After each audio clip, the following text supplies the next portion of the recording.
大家好，这里是看着说。我们今天的话题是关于蛋白质的食用时间。在往期关于蛋白质的话题中，我们分别讲述了蛋白质的作用、蛋白质的优劣以及蛋白质的食用数量。希望在观看今天的视频以前，大家能对上面3个话题中所讲的蛋白质的知识有所了解。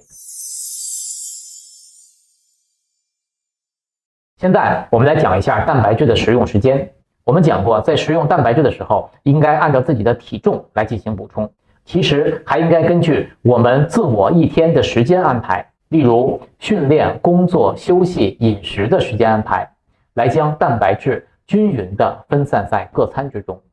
蛋白质是通过肝肾来代谢的，在人体中大多数的氨基酸储存在肌肉之中，这种储存是短暂的，几乎不能超过4到5个小时。还记得我们讲过正氮平衡状态吗？只要经过4个小时没有补充蛋白质，你的身体将会进入到负氮状态中，身体便进入了分解代谢，内脏器官、骨骼、肌肉的恢复和生长就将停止。因此，补充蛋白质应该将每天蛋白质食用的数量分散安排。蛋白质不能被储存的特性，使吃一顿大餐或者饱食蛋白质是没有意义的。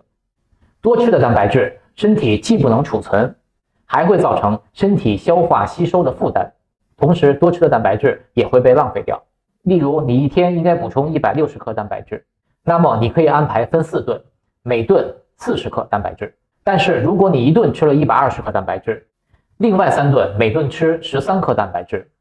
既会浪费，也会让身体在食用蛋白质比较少的那个时间段内进入到负氮状态。身体在安静的情况下，氮的变化量很小，体内蛋白质的代谢速度也会比较慢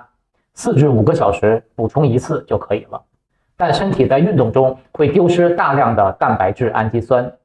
尤其是以支链氨基酸为主。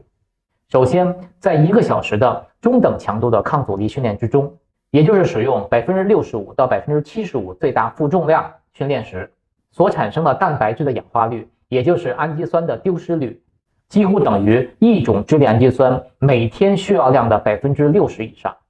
随着运动强度增加到中高强度，也就是使用75%到85%最大负重量的训练之中，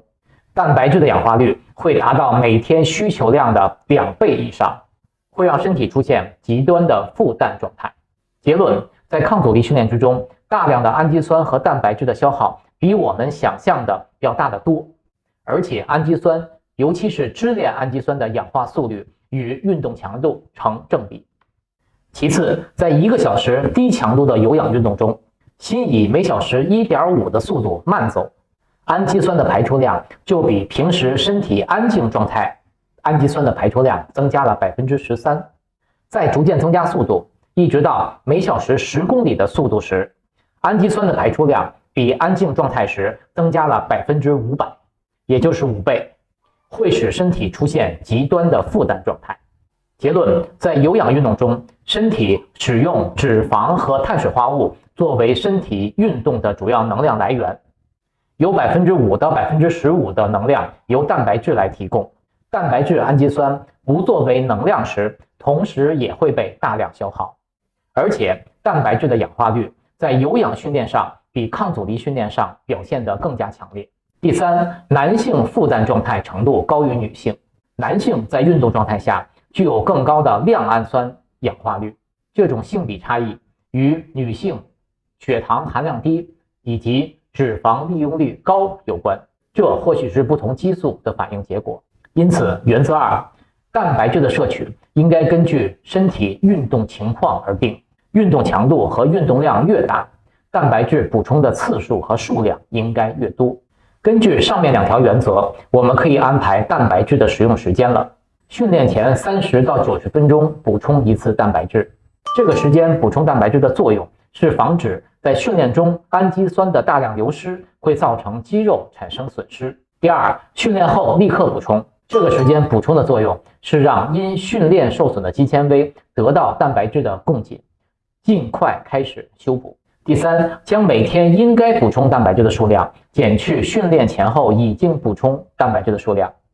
平均安排在其他的各餐之中。请记住，你可以将每天蛋白质食用数量的 30% 安排在训练后立刻补充，其余的安排在每餐和训练前平均补充。好，我们来总结一下今天的话题。第一，蛋白质不可储存，为了保持身体的正氮平衡状态，蛋白质应该每4至5个小时补充一次。第二，蛋白质应该平均安排在各餐之中，而不要集中补充。第三，训练强度、训练量和训练时间和蛋白质的需求数量成正比，